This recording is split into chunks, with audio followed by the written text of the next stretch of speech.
Pokémon X, Y, and XYZ, Diamond and Pearl, and Pokémon the original series. What do these things have in common?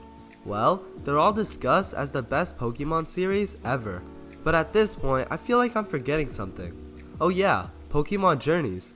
As I being further from this series first began, I've begun to appreciate it more and more. I don't know why this series hasn't been acknowledged as one of Pokémon's best. Maybe it's because it's so new, or maybe because it isn't quite as iconic. What I will say though, is that I think there are a lot of reasons why this series could potentially be the best Pokémon series in all of the Pokémon anime. Pokémon Journeys stands out compared to other Pokémon series, as its formatting is quite odd and different from the original formula. This adjustment has its advantages and disadvantages. The disadvantages of this are that the writers at the beginning of the show hadn't yet known how they should approach Ash's final series appearance, which led to the show's all too well known slow start. Instead of the standard adventures from gym battle to gym battle, Pokémon Journeys has randomized battles with random trainers anywhere.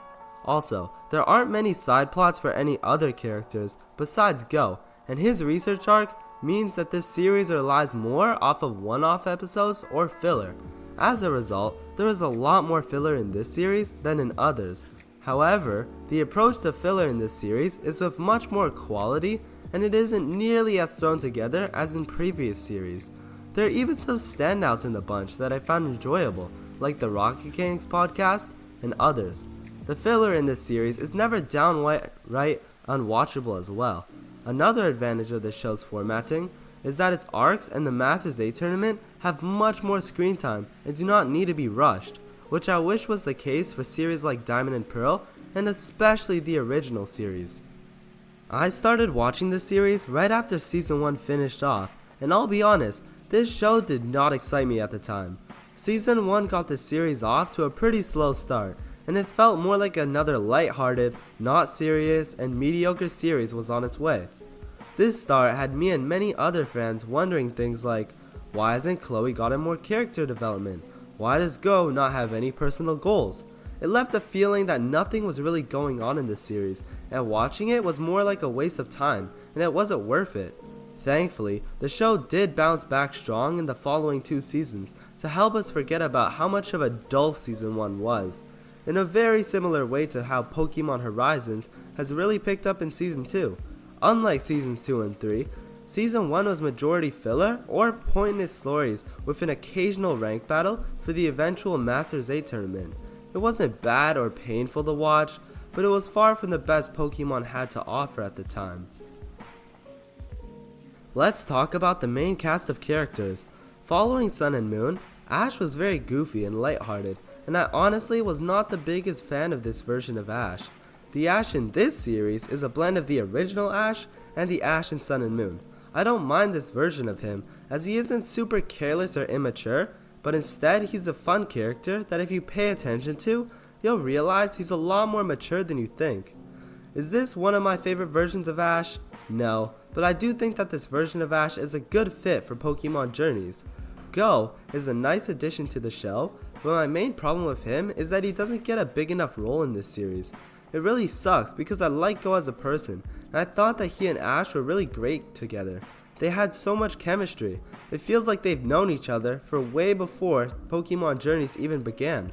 I don't have much to say about Chloe. She didn't have much personality, and looking back, it feels like Chloe was a blueprint for the Pokémon Horizons protagonist, Liko. Team Rocket is about the same as usual, except they don't just go after Ash every episode. Rather, they play more of a comedic role. Leon is probably my favorite character in this show, aside from Ash, as he's a really likable and open-minded guy. He's a lot like an older version of Ash, as they both share a lot in common. It was so great to see Ash idolize Leon and eventually face off with him at the end of the show. My favorite part about Pokémon Journeys is definitely its cameos and return of fan favorites. Characters like Dawn, Paul, May, Serena, Misty, and Brock, Gary, the cast from Alola, and so many more kept the show refreshing and exciting. Even returns of Ash's old Pokemon like Greninja brought so much nostalgia to this series that made it worth watching over and over again.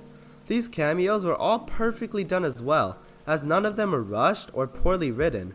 The writers took their time, and this resulted in Pokémon Journeys, reminding us how great of a show Pokémon really was, and why we started watching in the first place.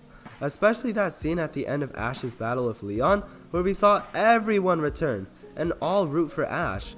Some of the best episodes in Pokémon Journeys are with cameos. When rewatching the show, the main factor that made me make this video in the first place was the Masters 8 tournament.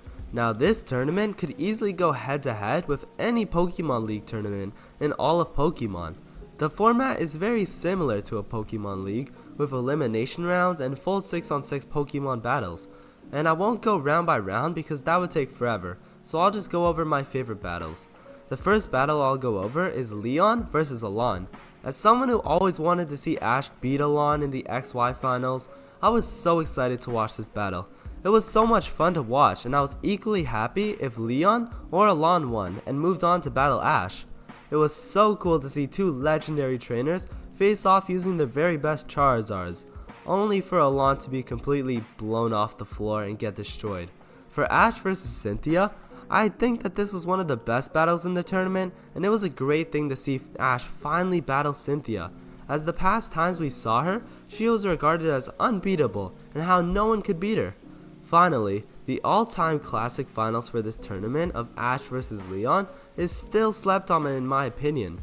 I think that this battle could be in serious contention for the greatest Pokemon battle of all time. As in the start of the show, Leon is portrayed as an unstoppable force, and Ash was nowhere near his level, but as the show went on, he and Ash slowly became more and more like equals until Ash finally beat him to become the best Pokemon trainer in the world. Not to mention the ending of Ash passing out and waking up at the hospital was a great way to keep you guessing on who won. This tournament is way too underrated, but the grandeur and star power of it made it the most exciting to watch, as you can never tell who is going to beat who. If I were to redo my list of worst to best Pokemon series, I would put Pokemon Journeys around third, as I wouldn't say I loved it as much as Pokemon XY and XYZ or Diamond and Pearl, but it's still one of Pokemon's best series to offer. I believe this series is heavily underrated, and as the years go on, I hope it gets more credit and it doesn't end up like Pokemon Advanced. Thanks for watching the video. Make sure to like and subscribe and comment down below what you want me to do a video on next.